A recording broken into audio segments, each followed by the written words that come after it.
Igalelo lakho liyabonakala zewazi siyakuhlonipha. Ubukhulu bothando nesineke angikwazi ukulinganisa mina kuphela nje ngiyakufanisa.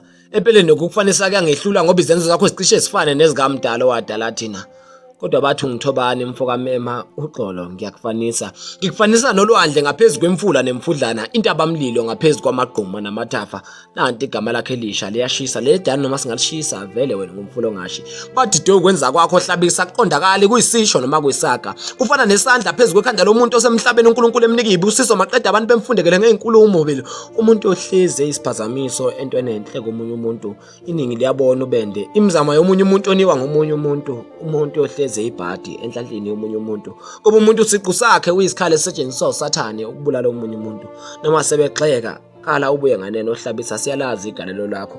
Thula Thobani mfoka Mmema wena kuleso siphambano wabethelwa. Thula gqumgqum noqheshexeshe mfane gxiba abafo nabafokazana inqobo nje makuphakeme uPhongolo. Phakelwe isimaka maqede silumene adlane nobafana mina sengodla amathambo engqondo. Somabhizinisi osephenduka umasipala ngezenzo zakhe. Kumisa nhlamvane ezinye efekele ndumandumane edume yakukhahlele umasipala ngubeka itournament yasabekayo lasentombane. Bathi uThobani Mmema usengumasipala yedwa. Sihlahla sikaKhisimuze esimili seqede sakhithiza. Sakhithiza amaqabu ngamashe ezinye ikhithiza abonile. Luyajabula uPhongolo viva mfoka Mmema uyabuyisela emphakathini. Sika uPhongolo enyakaze kwajabula amaciko bonakala ngeziqu zakho kushodoza amaskandi festival.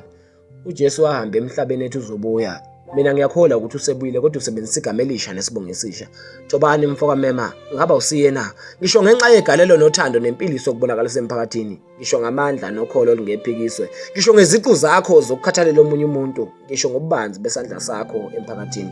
Nanti igama lakhe elisha lenedala noma singalishisa vele wena ngumfulo ongashi. Ngihlatshwe yiva lenhlupheko ngavuka ngashumayela ivangeli ebandleni. Ngathi imbongi uJehova mphefumulo wami nawe Jehova ngiyojabula mangiphila amandla okwazi ukubongela omunye umuntu emhlabeni ngisaphila. Uthi omunye samukeleni iqinisweni nje. Okunye sikwazi ukubona okwenziwa ngabanye abantu kepha ngesikwazi ukwenza. Wonke umuntu uzele efumbethe kodwa amathalenta awafani. Pho singahlala kanjani singakuvumi mfoka Mmema Thobani? Ngisho befunga bethi inhlanzi ayishayela amanzi kuyophela ulwandle wena usala umile njalo ngoba wena ngumfulo ongashi. Viva Thobani mfoka Mmema uSimunye mntungu waPhongolo waGabela.